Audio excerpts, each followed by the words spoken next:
Hi welcome to market update series part 26. இந்த week நம்ம expect பண்ண மாதிரி மார்க்கெட் வந்து நெகட்டிவ்ல தான் க்ளோஸ் ஆயிருக்கு. மண்டே டு ஃப்ரைடே வந்து மார்க்கெட் அரௌண்ட் 672 பாயிண்ட்ஸ் வந்து லாஸ் பண்ணியிருக்கு. It's a huge loss. And Friday market வந்து க்ளோஸ் ஆனதுன்னு பார்த்தீங்கன்னா மார்க்கெட் அரௌண்ட் 1% நியர்லி நெகட்டிவ்ல க்ளோஸ் ஆயிருக்கு. அரௌண்ட் 236 பாயிண்ட்ஸ் நெகட்டிவ்ல க்ளோஸ் ஆயிருக்கு. இதுக்கு மேஜர் ரெண்டு ரீசன் இருக்குது. அதை பார்க்குறதுக்கு முன்னாடி நம்ம லாஸ்ட் வீக் கொடுத்த லெவல்ஸை மார்க்கெட் எந்த அளவுக்கு அச்சீவ் பண்ணியிருக்குன்னு நம்ம வந்து பார்த்துடலாம். இதில் பார்த்தீங்கன்னா நம்ம கொடுத்திருந்த பை லெவல் லாஸ்ட் வீக் நம்ம கொடுத்திருந்த பை லெவல் வந்து 25,430 பிரேக் பண்ணுச்சு அப்படின்னா 25,629 வரைக்கும் போகுங்கிறத நம்ம கொடுத்துருந்தோம். பட் மார்க்கெட் வந்து பை லெவலில் டச் ஆகிட்டு பிரேக் பண்ணாமல் ரிவர்சல் ஆகி செல் லெவலான 25,230 பிரேக் பண்ணி and sell target first target 25,030 break பண்ணி 24,830 வரைக்கும் மார்க்கெட் வந்து போயிருக்கு. இதில் அக்யூரேட்டாக பார்த்தீங்கன்னா நம்ம கொடுத்த லெவல்ஸை எவ்வளோ மார்க்கெட் ரெஸ்பான்ஸ் பண்ணுதுங்கிறது நமக்கு தெரியும். ஸோ நம்ம கொடுத்த இந்த பை லெவலில் ஜஸ்ட் டச் பண்ணிவிட்டு அகைன் ரிவர்சல் ஆகி நெகட்டிவ் ட்ரெண்டுக்கு மார்க்கெட் மாறி இருக்கு.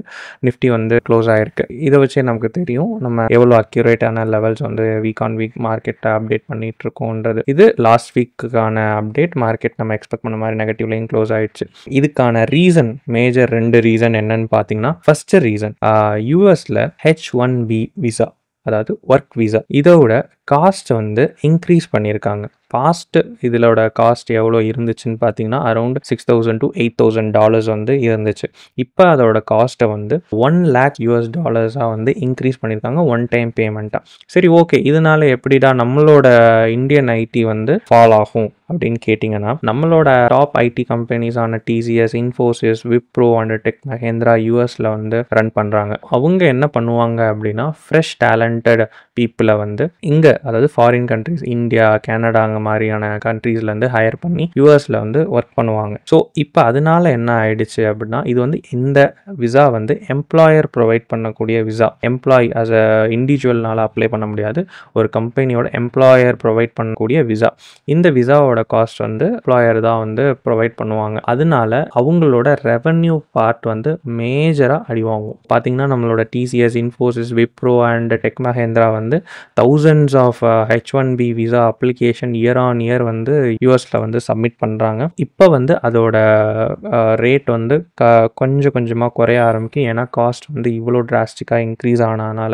இது எதுக்கு யூஎஸ் பண்ணுறாங்க அப்படின்னா யூஎஸோட லோக்கல் எம்ப்ளாய்மெண்ட்டை இன்க்ரீஸ் பண்ணுறதுக்கு, அதாவது யூஎஸ் பீப்புளுக்கு ஜாப் ப்ரிஃபரன்ஸ் வந்து கொடுக்கணும் அப்படிங்கிறதுக்காக இந்த ஒரு ஸ்டெப்பை வந்து யூஎஸ் கவர்மெண்ட் எடுத்திருக்காங்க. ஸோ இதனால தான் மேஜராக இந்த வீக் மட்டும் நம்மளோட ஐடி இண்டெக்ஸ் அரௌண்ட் 7.8% வந்து கீழே விழுந்திருக்கு.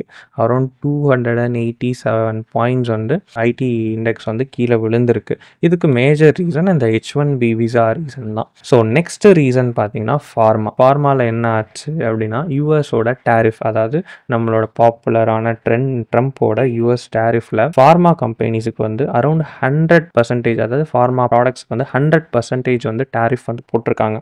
இங்கே யூஎஸில் வந்து இப்போ நார்மலாக ₹100 ஒரு மெடிசனோ ட்ரக்கோ விற்கிறாங்க அப்படின்னா அதை வந்து 200, அதாவது டபுள் த டைமாக அங்கே வந்து ரேட் இன்க்ரீஸ் ஆகிடுச்சு. 100ங்கிறது வந்து இப்போ 200, 250, 300 அங்கே உள்ள காஸ்ட்டுக்கு வந்து டபுள் த டைமாக வந்து சேஞ்ச் ஆகிடுச்சு. இதுவும் one of the reason market வந்து நம்மளோட இந்தியன் ஃபார்மா இண்டெக்ஸ் வந்து அடி வாங்கினதுக்கு இதுதான் ரீசன். ஃபார்மா இண்டெக்ஸ் இந்த வீக் மட்டும் எவ்வளோ கீழே விழுந்திருக்குன்னு பார்த்தீங்கன்னா அரௌண்ட் 5.2% வந்து ஃபார்மா வந்து கீழே விழுந்திருக்கு. அரௌண்ட் 1,179 பாயிண்ட்ஸ் வந்து ஃபார்மா இண்டெக்ஸ் கீழே போயிருக்கு. ஸோ அதனால தான் நிஃப்டியில் இவ்வளோ சேஞ்சஸ் நடந்திருக்கு. அரௌண்ட் நிஃப்டி வந்து 1 வீக்காக 600 பாயிண்ட்ஸ் வந்து கீழே விழுந்ததுக்கான மேஜர் ரீசன் வந்து IT sector and pharma sector அடி வாங்கினது தான். இதுதான் லாஸ்ட் வீக்குக்கான அப்டேட். ஸோ நெக்ஸ்ட் நம்ம வந்து upcoming week, so next week market வந்து எப்படி பெர்ஃபார்ம் பண்ணும், நெக்ஸ்ட் வீக் மார்க்கெட்ஸோட லெவல் என்னன்னு நம்ம வந்து செக் பண்ணிடலாம்.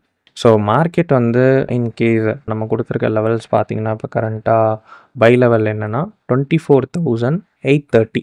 இந்த 24,830 மார்க்கெட் வந்து பிரேக் ஆகி மேலே போச்சு அப்படின்னா 25,000 பிரேக் பண்ணுச்சு அப்படின்னா 25,350 வரைக்கும் போகிறதுக்கான சான்சஸ் இருக்குது.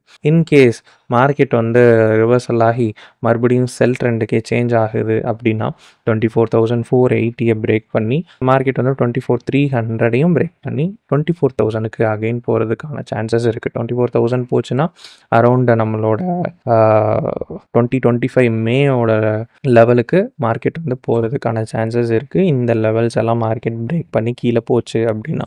ஸோ ஹோப் நம்ம மார்க்கெட் வந்து 24,480 வந்து சப்போர்ட்டாக எடுத்து மார்க்கெட் அகைன் ரிவர்சலாக போகும்னு எக்ஸ்பெக்ட் பண்ணலாம். பிகாஸ் மார்க்கெட் வந்து லாஸ்ட் வீக் அரௌண்ட் 600 பாயிண்ட்ஸ் வந்து மார்க்கெட் ஆல்ரெடி கீழே விழுந்துருச்சு. So we can expect market will turn positively. So நம்ம அதை வெயிட் பண்ணி மார்க்கெட் வந்து என்ன ட்ரெண்டுக்கு மார்க்கெட் சேஞ்ச் ஆகுது நம்ம எக்ஸ்பெக்ட் பண்ணி வெயிட் பண்ணலாம். இதுதான் வந்து நெக்ஸ்ட் வீக்கான market analysis and update. So இந்த மாதிரி மார்க்கெட் அனாலிசிஸ் வீடியோஸ் அண்ட் நிஃப்டியோட வீக் ஆன் வீக் அப்டேட் பற்றி தெரிஞ்சுக்கிறதுக்கு எங்களோட சேனலை சப்ஸ்கிரைப் பண்ணிக்கோங்க. ஓகே, பாய். நெக்ஸ்ட் வீக் வீடியோவில் நம்ம பார்க்கலாம்.